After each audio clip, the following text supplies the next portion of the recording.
күн тәртібіндегі ағымдағы мәселелерді қарастырудан бастаймыз. Бірінші мәселе бойынша қаланың тұрғын үй коммуналдық шаруашылық және өмір тіршілігінің ағымдағы жағдайы туралы Арман Алыш. Құрметті Бақыт Руханова, құрметті әріптестер.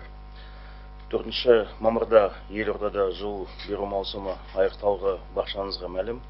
Біз қаланың энергетикалық жүйесін күрделі жөндеуге кірістік. Ағымдағы жылы ТЭЦ-1-де 3-ші және 7-ші энергетикалық қазандықтарды жөндеу, сондай-ақ қазандық турбиналық және басқа да жұмысқа жөндеу жоспарланып отыр. ТЭЦ-2-де бойынша 1-ші, 3-ші, 4-ші, 6-ші энергетикалық қазандықтарға, сондай-ақ 1-ші турбинаға күрделі жөндеу жүргізілетін болады. Қалада да 7 аудандық қазандық бар, аларға да күрделі жөндеу жүргізу жоспарланып отыр. Астана теплотранзит бойынша мекемесінің күрделі жөндеу бағдарламасы бекітілді. Ағымдағы жылу ұзындығы 2-4 км болатын, диаметрлері әртүрлі жолымен қамту желілеріне күрделі жөндеу жүргізу жоспарлануда. Сонымен қатар Астана РЭК мекемесінде 2019 жылға арналған күрделі жөндеу бағдарламасы да бар. Бақыт Руханова, біз 2019-2020 жылдарға жылу беру маусымына дайындалу және оны өткізу бойынша қалалық штаб құрдық. Аудан әкімдеріне де аудандық штабтар құру қажет және алғашқы кезекте бағандар бойынша жылудың болмауына қатысты қыс кезінде тұрғындарынан келіп түскен өтініштерге және тұрғын үй қорына қызмет көрсететін ұйымдар мен ПИК-тен басқа да мәселелеріне талдау жасау тиіс. Рұқсат етілмеген жерлерге қоқыстарды жою бойынша жұмысты күшейту қажеттігі аудан әкімдеріне назарын аударғым келеді. Бүгінгі таңда 165 қоқыс тастайтын жерден 80-і шығарылды. Алматы аудан бойынша 16, ондай свалка жиналған, Байқоңыр ауданы 25, Есіл ауданы 15, Сарыарқа ауданы 24. Қалған 85 қоқыс үйіндісі мына аудандарға қалып отыр. Байқоңыр 25, Есіл 29, Алматыда 24, Сарыарқа ауданы 7. Баяндама аяқталды. Назарыңызға рахмет. Жақсы. Келесі жылыту маусымға қазіргі күннен бастап дайындалу қажет. Жаңа өзіңіз айтқандай жұмыс тобы құрылып, әр аудандарда өздерінің құрамындағы тиісті органдардың жұмыстарын жетілдіру қажет. Және де жаңа орыс ағайын айтады ғой, готовь сани летом, телегу зимой дейді. Сондықтан келесі маусымға дұрыстап дайындалу қажет. Және де біз өткен жылдан бастап мына жүргізіліп жатқан жұмыс бойынша энергетика жүйесіндегі барлық мына мүлікті тиісті мемлекеттік кәсіпорындардың баланстарына қою. Былтырғы жылы бас прокуратурадан келіп түскен сын бойынша бізде энергетика жүйесінде толық мүлік құқықты қолданбағанның әсерінде бұл тарифтерге өзінің қисық әсерлерін беріп отыр. Сондықтан бұл жұмысты да осы жаздың кезінде бітіріп қою керек. Арман Алышұлы, Асқар Кемеңгерұлы. Жаңа өткен аптадағы баяндалған кестені қысқартып, тезірек бұл жұмысты бітіру қажет. Және де мына қоқыс жинау жұмысын жалғастыру қажет. Жаңа айтып отырмыз, ары қарай маусым айына дейін жалғастыратын шығармыз.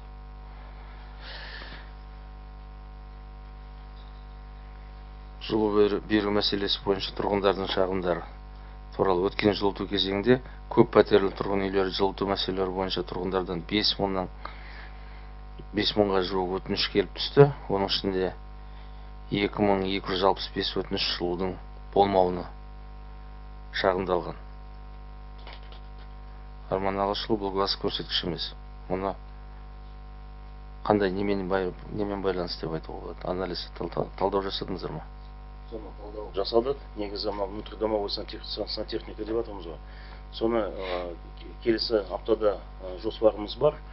Бүкіл пиктардың басшыларды жинап, олардың әкімшілікмен, аудан әкімшіліктермен бірге жоспарын жасап, негізі әр қандай причина болған, соны жоюға үлкен бір жоспарымызды дайындаймыз. Жалпы мына пиктермен жұмыс істеу, өткенде біз барлықтарын бастарын қостырып, жаңа заңнамаға жаңа өзгерістерді енгізу туралы талқыладық. Қазіргі күні бұл нақты іске асырылатын шараларды жүргізу қажет. Осы жылыту маусымының алдында алдын ала мына проблемалардың причинно-следственный деген байланыстарын талдап, нақты шараларды қабылдап дайындауға қажет. Проблемалық тұрғын үйлер бойынша бүгін таңда қызмет көрсету ұйымдары жоқ, 134 проблемалы тұрғын үй бар. Аудан әкімдері мен сіздерге 8 сәуірге дейін КСК-ларды құру және бекіту бойынша жол карталарын бекітуді тапсырғанмын. Қандай жұмыс жасалды онда?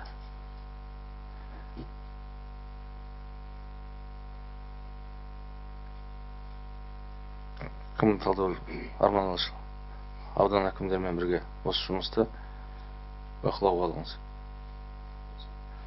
Бір апталық мерзімде бұл жол карталар бекітілуі қажет. Аудан әкімдері сіздерге бір ай бұрын берген бұл тапсырманы аяқтау қажет.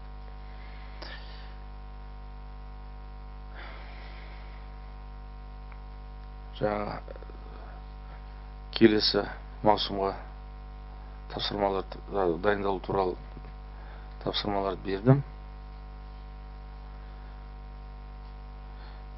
Бар ма сұрақтар бұл бойынша, бұл мәселе бойынша?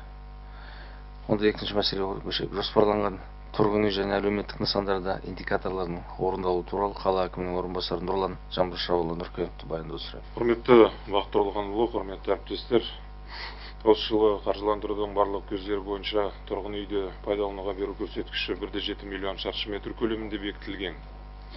Сіздің тапсырмаңызға сәйкес бұл көрсеткішті 2 миллион шаршы метрге дейін ұлғайту бойынша тиісті жұмыстар жүргізілуде.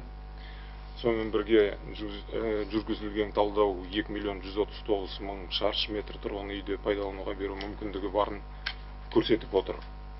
Бұл үшін әкімдік пен құрылыс жұмысшылардың қатысуымен өтетін құрылыстың өзекті мәселелерін қарап, жедел шешуге бағытталған үйлестіру кеңесінің жұмысы қайта жандандырылды.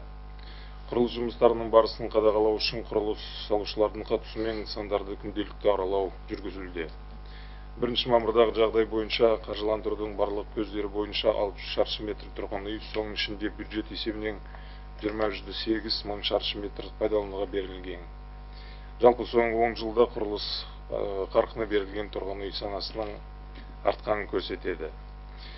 При этом в текущем году наблюдаем временное снижение ввода жилья, одной из причин которого стала компактная застройка города с перемещением нового строительства в районы реновации, что требует объективно выкупа и освобождения земельных участков, что в свою очередь несколько увеличивает сроки строительства. Слайдта жеке және бюджеттік инвестициялар мен аудандар бойынша белгіленген тұрғын үйді пайдалануға беру жоспарлы көрсеткіштері көрсетілген. Бюджет қаражаты есебінен 338,9 мың шаршы метр болатын 15 тұрғын үй кешенінің құрылысы жүргізілуде. Оның ішінде 19 жылы жалпы ауданы 211,7 мың шаршы метр болатын тұрғын үйді пайдалануға беру жоспарлануда. Соң 58,7 мың шаршы метрі несиелік тұрғын үй, 59 мың шаршы метрі жалдамалы тұрғын үй. Елорда даму апаттық тұрғын үйлерді бұзу пилоттық жобасының 19 жылға арналған жоспарына сәйкес 94,1 мың шаршы метр тұрғын үй пайдалануға беру көзделген. В целом, строительством жилья в городе занимаются 228 компаний. При этом основная доля, практически 30%, либо 500 тысяч квадратных метров жилья, приходится на группу компаний BI Group. Остальная информация по крупным нашим игрокам на рынке на слайдах. Все объекты жилищного строительства мы условно разбили на три основные группы. Это стабильные компании, ввод в эксплуатацию которых не вызывает сомнений. Это 1 700 000 почти метров жилья. Стабильные, но где необходим контроль по разным причинам, это около 120 000 метров жилья.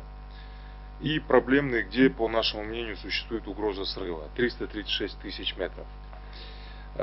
336 000 метров строят в настоящее время 24 жилых комплекса в разных районах города. Причем по 16 из этих объектов это проблемы с оформлением разрешительной документации. Есть также проблемы с финансированием. То есть 336 000 мы берем на особый контроль.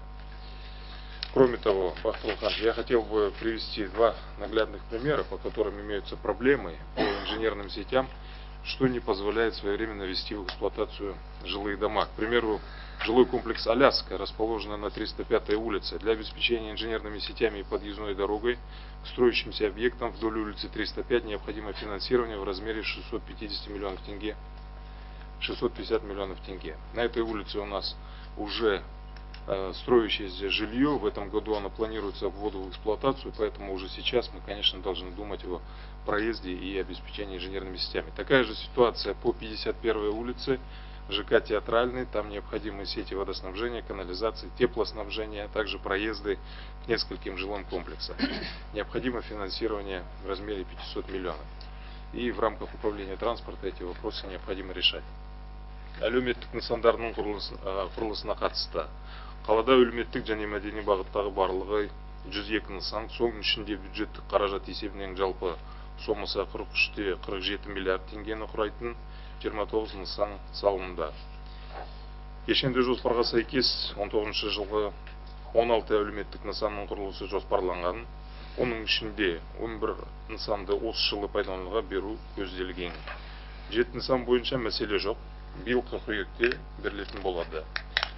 По 4 объектам социальным, которые мы планируем в этом году увозить, есть угроза срыва. Это объект школа на 1200 мест, южнее это улица 31, восточнее канала Нура и Силь. Вы были там, Бахтир Алханович, на этом Какой объекте. риск там? Значит, здесь у нас школа практически уже готова, заканчиваются фасадные работы, заходим на отделку, нету проездов и нет инженерных сетей.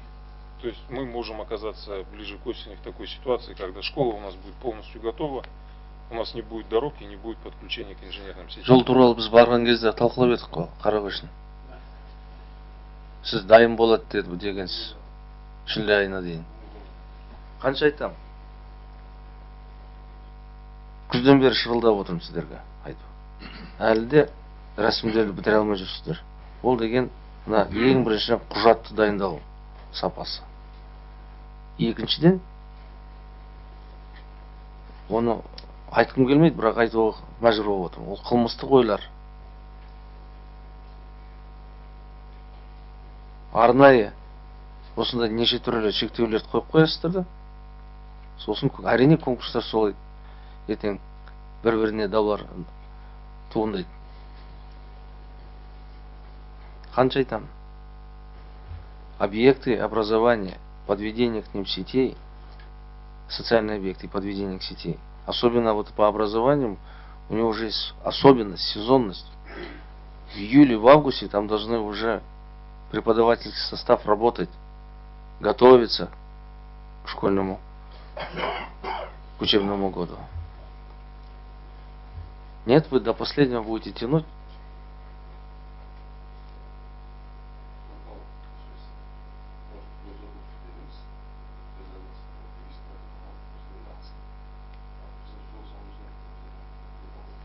Ну давно я сказал, что это давно же мы должны были сделать.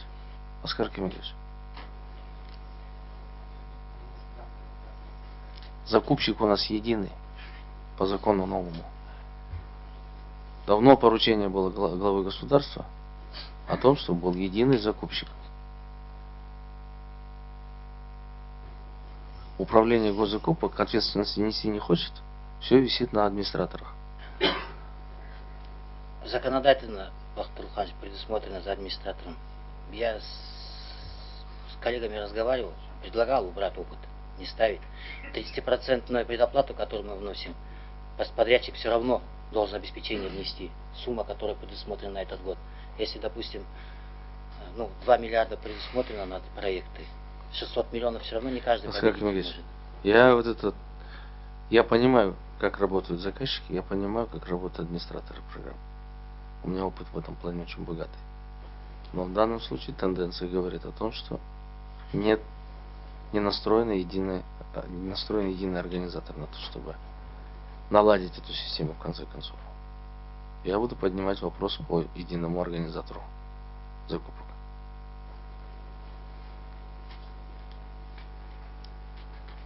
Все предупреждения сделаны, Оскар Кемегевич. На каждом докладе вы говорите, что все предупреждены об ответственности. Пора наступать ответственности.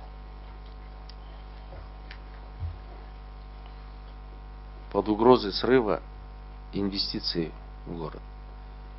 1,5 триллионнан асып, қазір құлап түсіп бұл саттын. Қай көзімен қараймыз тұрғындарға? Баяндамамыз жасағанда есеп берген кезде күшті қылып цифрларды бересіз, боялап. Қайда бұл бояуларыңыз? Бұның барлығы жаңа 1 триллион инвестиция, 2 шаршы метр, 2 миллион шаршы метр қосылатын тұрғын үйлер. Бұның барлығы осында біртіндеп әр осындай қадамдардан басталады. Әлі де жүрсіздер. Рәсім бойынша бір-біріңізге сілтеп.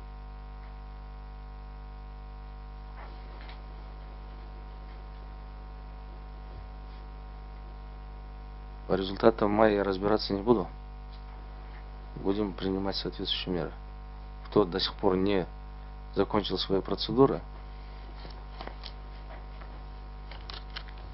пойдете на повышение квалификации.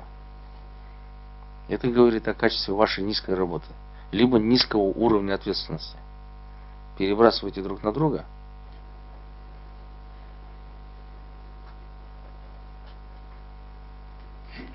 Повторяю, по объектам, что хотите сделать, проведите координационный совет. Сколько провели уже координационный совет? Один координационный совет на прошлой неделе провели. Как За раз 5 рассмотрели месяцев. этот вопрос. Все давно уже организационные меры приняты. Кадровые решения давно приняты. Только раскачивайтесь. Арман Алыш, Нурлан Жамбашевич. Бірге жиналып, жаңа барлық мәселелерді Асқар Кемегевич, бірге қатысыңыздар. Өйткені барлығы мына бюджетпен рәсімдерге тіреледі. Потом все кивают, не поддержали на бюджетной комиссии. Я бюджетная комиссия. Мой аппарат это вот управление бюджета.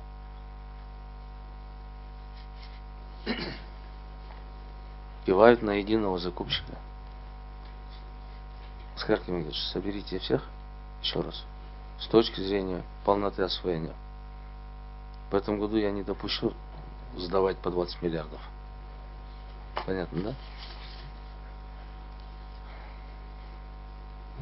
Сондықтан барлық мына үш қаупі бар нысандар бойынша барлық жұмыстарды уақытылы бітіруге қажет.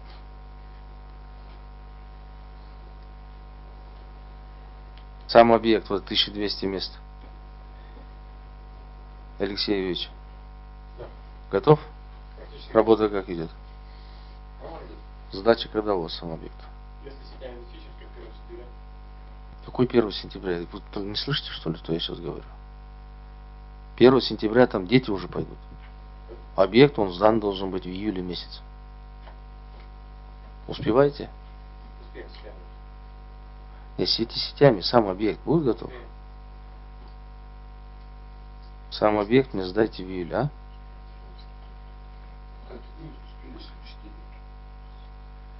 Я говорю про сам объект. Внутри самого объекта люди должны уже работать, расставлять инвентарь, готовиться. Сети я уже поручение дал только что. УТЭК.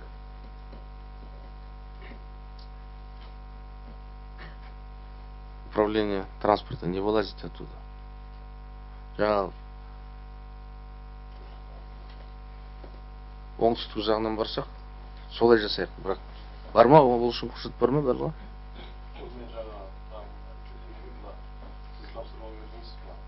елу бірінші бойынша автокөлік беруге тапсырма берді. Бірақ бүгінгі күні экономика ақша бермеді.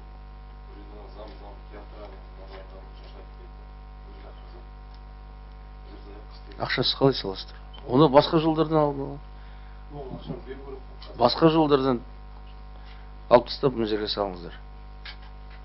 Это же администратор сам может внутри проектов перебрасывать. Можете? Почему нет? Оскар Кимович. Артур Михайлович, бюджет ограничен.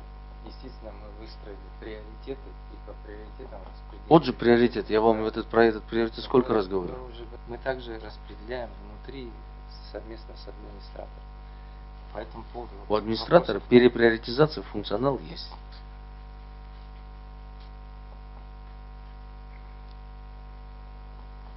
Решите. Дополнительные средства выделены 18 миллиардов. Да, вот при уточнении бюджета. Қайда бұның бәрі? Понятно, что недофинансировали, но выделили из республиканского бюджета ровно столько, сколько вы отработали документацию. Үш объект уақытылы бітіру қажет. Көру қабілеті бұзылған балаларға арналған 90 орынды балабақша ғимаратының құрылысы және балабақшаға сыртқы инженерлік желілер үшін колхозный және бигелдердің көшелерінің қиылығында. Кім бұны? Управление регенерации. Регенерация. Строительные работы по их объектам нареканий не вызывают, и темпы тоже. Но Спасибо. сейчас мы видим, что 765 миллионов надо на это, да? В этой сумме сети Асхат Зимбаевич. и завершение объекта. Ваш объект? Управление регенерацией. А сети сам генерация? Да, там Регенерация. подрядчик тоже. Кому регенерация, да? Кто по этому объекту?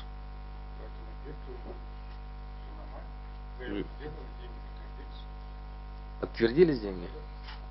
Успеваете его вовремя ввести? Балабджан на 90 мест.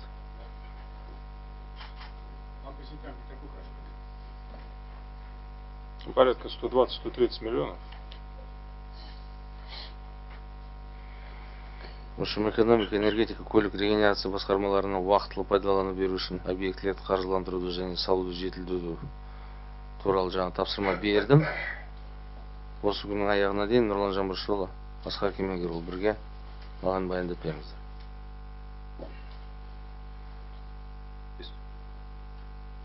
Үшінші мәселе. Қалалық жәрмеңкелер өткізу туралы. Құрметті Бақтырлы ханым, Легайлаңыз.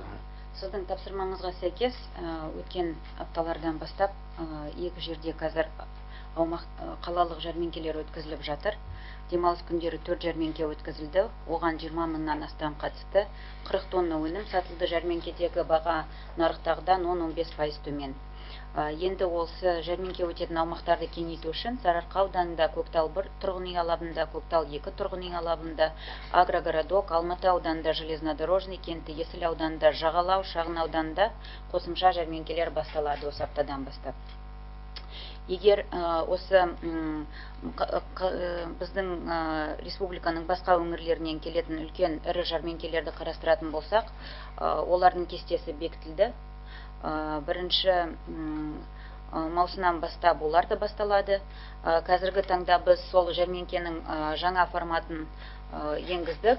Ол үшін осындай жаңа кәдімгідей дайындалған, ішінде заманауи форматта барлық жағдай жасалған, сауда сөрелері бар, бақылау таразылары орнатылған, тарату үстелдері дайын, тоңазытқыштар, барлық бейне бақылау камералары, баға белгілік іштері барлығы ішінде дайын, осындай жаңа форматта жәрмеңке қосылатын болады. Қашаннан бері? 1 июньнен бастап. Бірінші Түркістан облысы келетін болады. Мердігерлер бар ма? Мердігерлер бар. Қазіргі таңда оған дайындық жұмыстар жүргізіліп жатыр. Біз Хан Шатырдың маңындағы алаңды анықтадық. Сол алаңның жер иесімен біз келісімге келдік. Олардан келісім хатын алдық. Сол жерде 3 аптаның ішінде осындай жәрмеңке салынатын болады. Және де июньнің 1 күнінен бастап Түркістан облысының бірінші жәрмеңкесі өтеді. Ол сол түрде қалады, және де жаз бойы күзге дейін сол жерде ірі жәрмеңкелер өтіп жатады. Осы жәрмеңкенің ішінде қосымша барлық жағдай жасау үшін дәретханалар, сумен қамтамасыз ету жағдайлары барлығы қарастырылды. Олар шешілетін болады. Кесте бойынша бірінші жәрмеңкені бастап өткізгенде осы егер қосымша жұмыстар керек болса, немесе қосымша қаражат керек болса, біз анықтаймыз, бірақ қазіргі таңда сұрақтар шешілген, бақылауда, дайындалудамыз. Енді жаңа саудалық шатырлар туралы бүгінде өңірлер бізге жәрмеңкеге келгенде өз дүңгіршектермен келеді. Себебі бізде олар жоқ болатын тұғын. Жаңа шатырлардың жай-күйі өте нашар. Орташа алғанда әрбір аймақ бір мезгілде көп болса 2 рет келеді. Олардың айтуынша олар тиісті шарттылар болған жағдайда 5 ретте келуге дайын. Сондықтан жаңа ұсыныстарыңыз дұрыс. Осы жағдайда жан-жағынан тағы да қарастырып, тұрақты және сапалы болу қажет. Тазалық болу керек. Өйткені қанша айтамыз. Жәрмеңкеден кейін, жәрмеңкенің өзінде жүргізу кезінде қоқыстың бәрін өзі сатушылар келіп тастайды. Және де жан-жағын жуып қойып, жаңа айтылған нелер, дәретханалар сол жағынан да қарастыру қажет. Сондықтан жаңа ұсыныстарыңыз дұрыс, қолдаймын. Жергілікті тауар өндірушілердің өңіраралық жәрмеңкелерге қатысу туралы.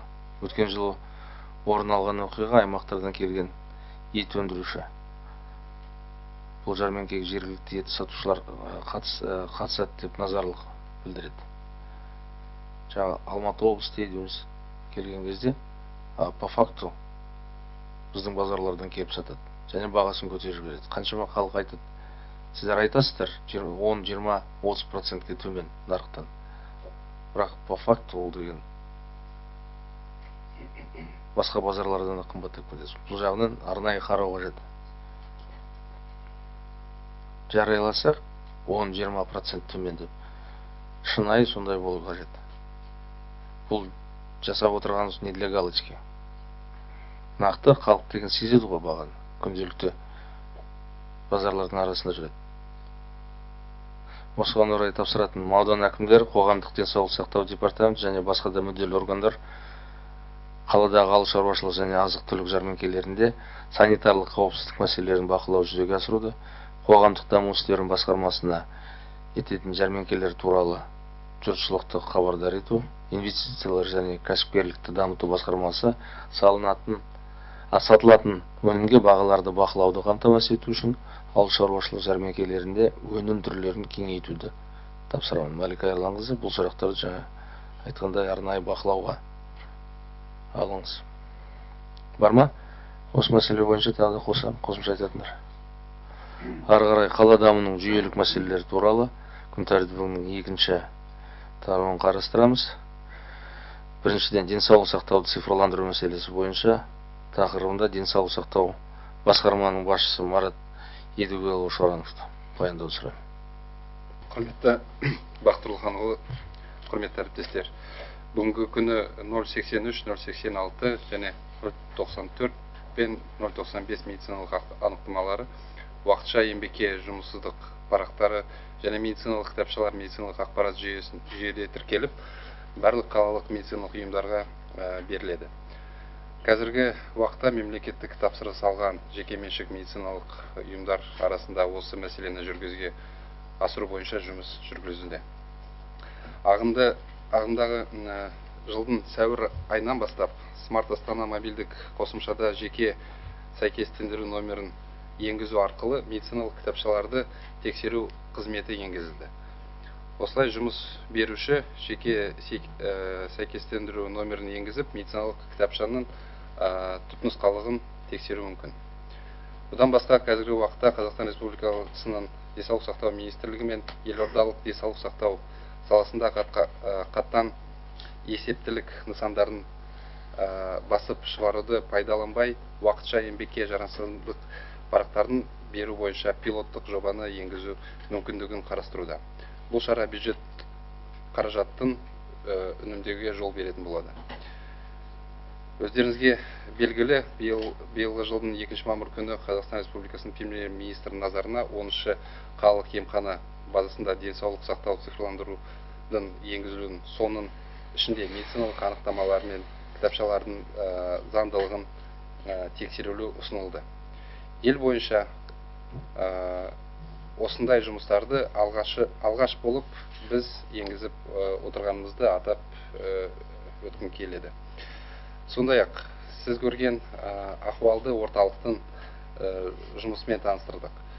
Әр 2 секунд сайын интернетте кезеңнен бастап барлық медициналық ұйымдарының жұмысы, ауруханаға жатқызу, патронаж және тағы басқа көрсеткіштер көрінеді. Мұның бәрі бізге тез шешім қабылдауға мүмкіндік береді. Аталмыш орталықты біз өзіңізге және осыған қарасты қала әкімінің орынбасарына орнат аламыз. Сонымен қатар, ахуалды орталықты біздің де басқармада орнату ниетіміз бар. Және соған байланысты орталықтың жұмысын ұйымдастыруға қосымша бір бөлме сұрап отырмыз. Қосымша немене? Бөлме. Қажет еді? Осы әкіметтің ішінде. Ағда не үшін? Және ахуалды орталық, ситуационный центр, чтобы Чтобы прослеживать это всегда. Мы можем установить, дать доступ к вам, Артур Луханович, курирующему заместителю. бұл дашбордқа шығару қажет. Бірақ цифрлармен тоқтауға болмайды. Өйткені для чего вот эта система делается? Для того, чтобы активные меры принимать. Обязательно. Анализ материнской смертности в городе Нур-Султан как раз и говорит о том, что в большинстве случаев, в основной массе, если они были предотвратимы или условно предотвратимы на стадии уже поступления в клинику, в больницу, то основная проблема это в самом учете. Да. Понятно, что уходе со стороны. Именно благодаря этому ситуационному центру, Артур Луханович, мы сегодня видим, сколько беременных женщин не своевременно поставлены на учет. Сколько из них Вот там я нуждаются говорю, в дополнительной должны консультации. этого мало, чтобы знать Да. цифру. Ну, Вы должны первый дать сигнал. теперь качественный анализ. Да. Жаңағы зона риска. Да. Госпитализированных детей с осложнением 64 деп тұрмыз. Группа риска, значит, у вас видна. А нет, это уже поступившие. Вот здесь Там много по разных. загруженности, по РВИ, вот по вот этим показателям вы должны состыковать и Да.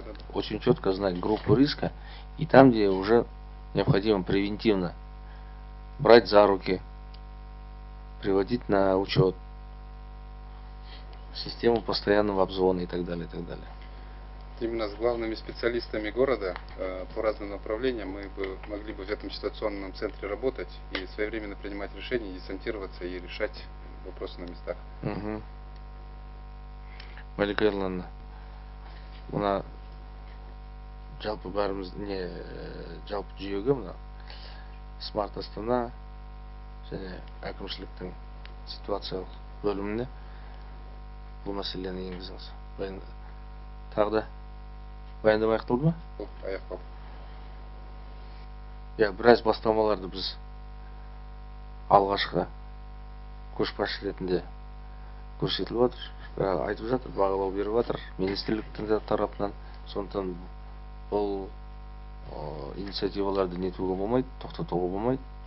Ары қарай бұның келесі сапалы жүйесін құру туралы тапсырма беремін сіздерге. Қосымша баяндама Бекмырзаев Ерлан Орынбасарұлы. Құрметті Бақтар Ұлықанұлы, құрметті әріптестер, денсаулық сақтау саласын цифрландыру елбасының тапсырмасына сәйкес, ол Астананы ақылды қалаға айналдыру және цифрлық Қазақстан мемлекеттік бағдарламасына сәйкес жүзеге асырылып келеді. Осы бағыт бойынша жол картасы әзірленіп, бүгінгі күні денсаулық сақтау министрлігімен бекітілді және келісілді.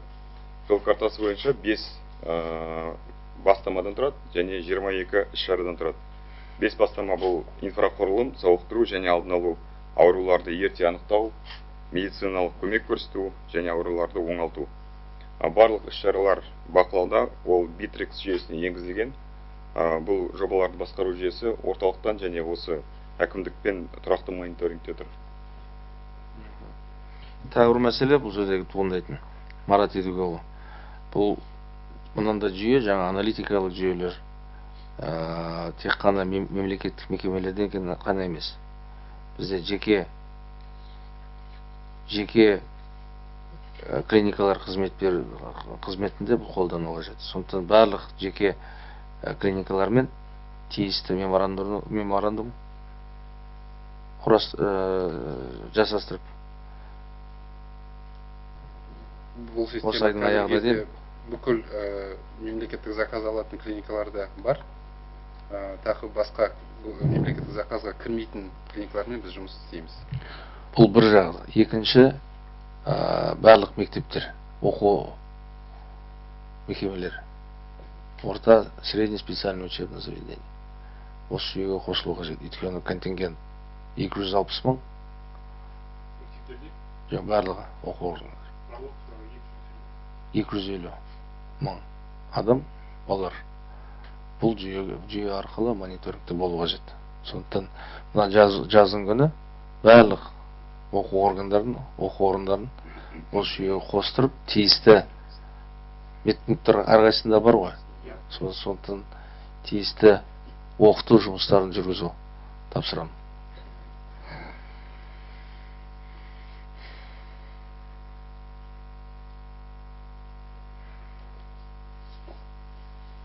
Және де тағы да бір арнайы мониторингке алынатын топ, бұл біздегі қоғамдық көлік жүргізушілердің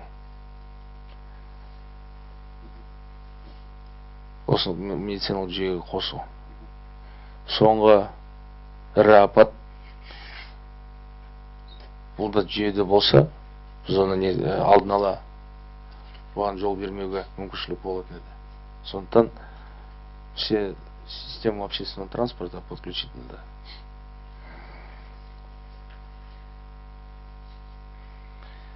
Жауапты мемлекеттік органдар осы жұмысты жалғастыруды тапсырамын. Оның қалалық барлық медициналық мекемелерінде қосылып, оны қосып, енгізіп, және оны жіберіп қана қоймай, оны сүйемелдеу, жетілдіру және автоматтандыру бойынша жұмыс жүргізілсін. Қалада қоғамдық тамақтану саласы белсенді дамып келе жатыр. Алдағы жазғы маусымда көше саудасы басталады. Сондықтан медициналық куәліктерді бұрмалаумен байланысты барлық ақаулықтарды жою маңызды. Ерлан Ермекұлы, бұл жағынан сізге де тапсырма. Құрметті әріптестер, негізгі мәселелер бүгінгі кестеде қаралды. Қосымша сөз сөйлеушілер бола ма? Пікірлер, ұсыныстар жоқ болса, онда жұмысымызды аяқтайық.